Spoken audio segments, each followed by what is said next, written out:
Today we've got the sheep in the vineyard doing the mowing for us at the end of harvest 2012.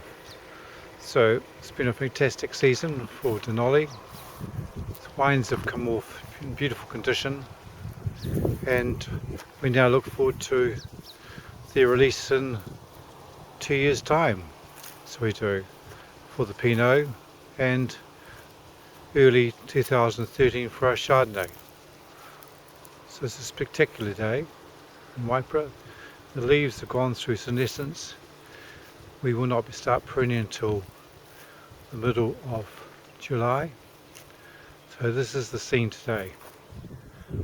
This is where we live in the Waipara Valley of North Canterbury.